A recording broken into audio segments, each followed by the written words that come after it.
Yes. Hello, friends. I'm back again in front of you with something to share with you. What am I going to share with you today? This is the question.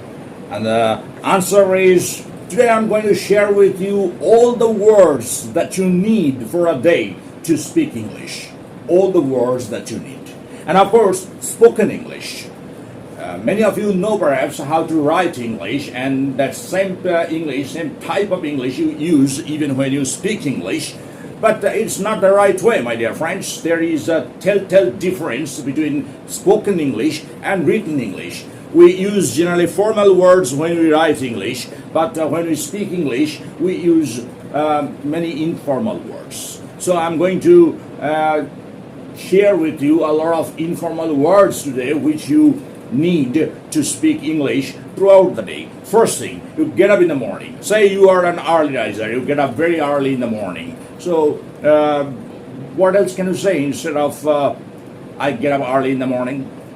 I get up at the wee hour of the morning. We are, W-W-E, we. We means small. So you may say, I get up at a small hour. I get up at the wee hour of the morning.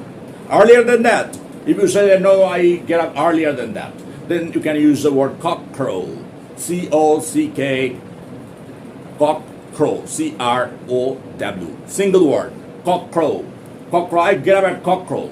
It is very easy for you to retain this word in your memory because this is the time when the cocks crow. Early in the morning, around 4 o'clock or before 4 o'clock, but I do not know the exact time, when the cocks start crowing.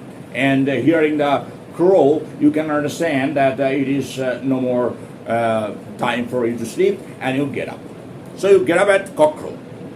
Or you may say, I get up at the wee hour of the morning, or I get up at the small hour of the morning.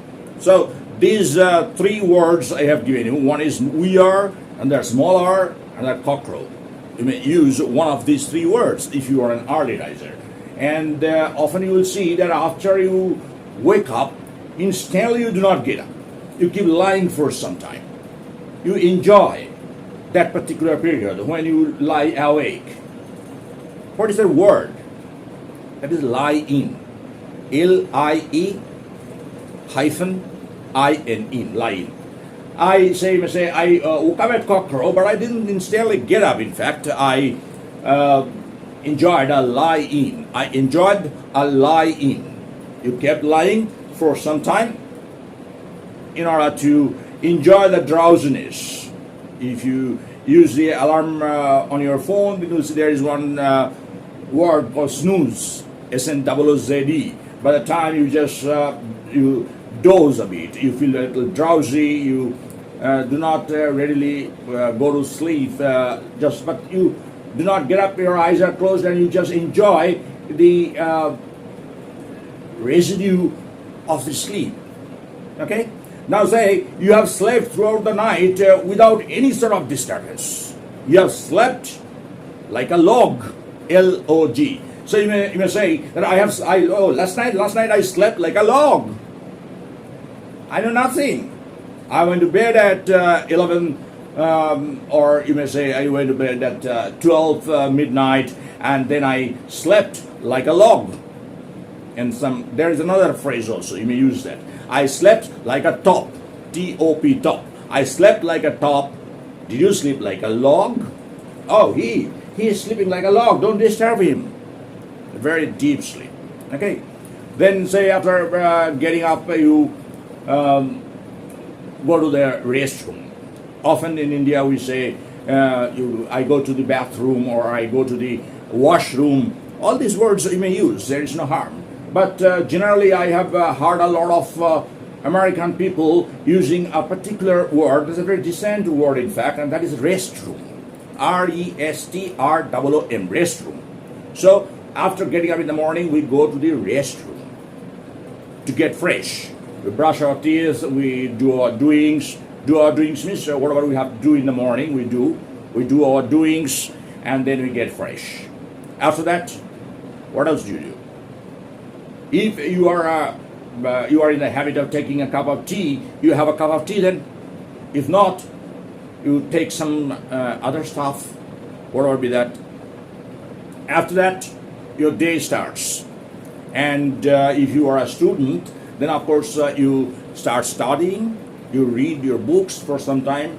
At least in India, abroad schools start very early in the morning, so they do not find much time to study in the morning. But in India, our schools generally start, most schools, there are some schools that start early, but mostly in our country, the schools start around 10:30, not before that. So in the morning, you have some whiles to study. All right? And then when you are going to school, somebody asks you, where are you going? You may say, I'm going to school. Now, I'm going to school is a very, very simple expression. Everybody knows it. Now, if you want to use some other expression that is purely colloquial, what should you say? Purely used in spoken English. I'm off to school. O-double-F, off to, T-O-2. I'm off to school. That means I'm going to school. If you are a working guy, you may say that I'm off to the office. I'm off to my work. Any word you like, you may use it. I'm off to my business center. Any word you like, you can use this, but off to means going to. Where are you off to? The person who is asking you where are you going may also ask you, where are you off to? So, I'm off to school. Or I'm off to the office. Any word you like, you can use there. Well, so after you reach your office or your school, you are in classes if you are a student of a school, or you work at your office. Now, in the middle of the day, there is a break, and that is called recess. In case of schools, we say recess, R-E-C-E-S-S, recess, a break. Now, what do you do at the time? You take a light meal. You take a light meal. Abroad, they generally call it a lunch break, but in our country, generally, we do not call it a lunch break. At the school level, at the school level or college level, we generally call it a recess. And during the recess, you take a light meal. Now, instead of saying light meal, you can use the word snack. I take a snack, or I have a snack. I have a snack. Now, snack, the word snack is also used as a verb, and then it is followed by the preposition on. So, say, for example, you have bought a cake for eating during the recess. What should you say then? If you want to use snack as a verb, you have to say then, I have snacked on a cake. I have snacked on a cake. Very nice expression indeed. If you use this, people who listen to you will feel that yes, you know English in the truest sense of the term. Now, afterwards, when the school hours are over or the office hours are over, you are once again off home.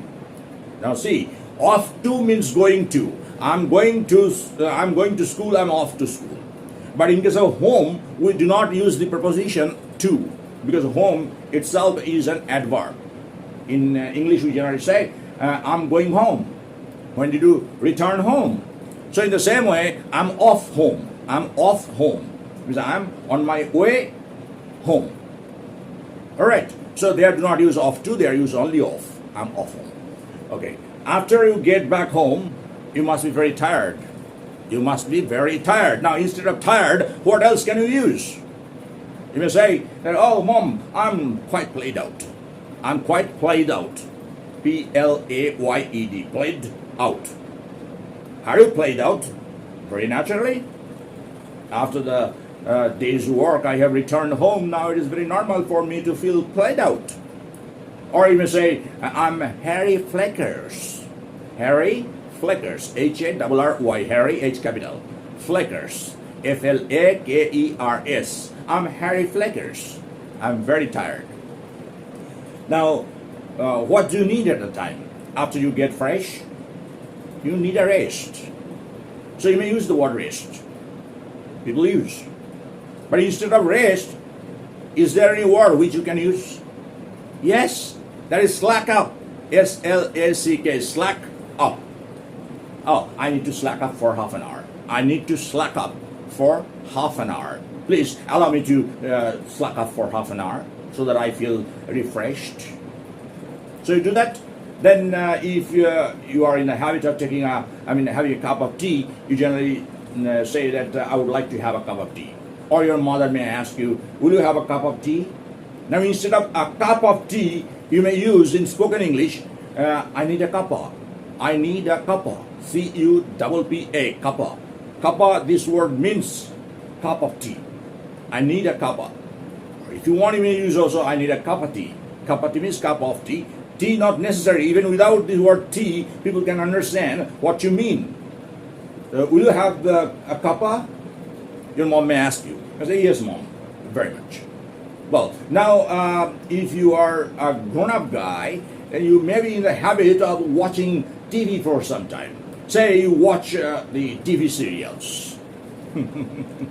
Many people are in the habit of watching TV serials, at least in India. Now, if you are in the habit of watching TV serials, instead of using these words TV serials, can you use any word? Yes, that is daily soaps. D-A-I-L-Y, daily soaps. S-O-A-P-S. So I watch an episode of a daily soap. An episode of a daily soap. And if you are a student, you study a course, and if it is very close to your annual examinations, in our country we use these all words, so I'm using this. Annual examination is at the end of your school term. There is an exam held which you have to clear in order to be promoted to the next higher class. Now, before that, you need to study late into the night. Many of us do that. What can you use? What is that particular idiom which you can use? These days I have to burn the midnight oil. These days I have to burn the midnight oil. That means I have to study late into the night in order to score well in the examinations. Well, after that, say you have studied up to 9 o'clock or 9:30 in the evening, then your mother tells you, Sonny, table's laid. Table's laid. What's the meaning? Table's laid? Yes, your dinner has been served, or your meal has been served. Meal has been served. So you then go to have dinner. Please don't eat dinner. Do you eat dinner? No objection at all, because in fact we eat food.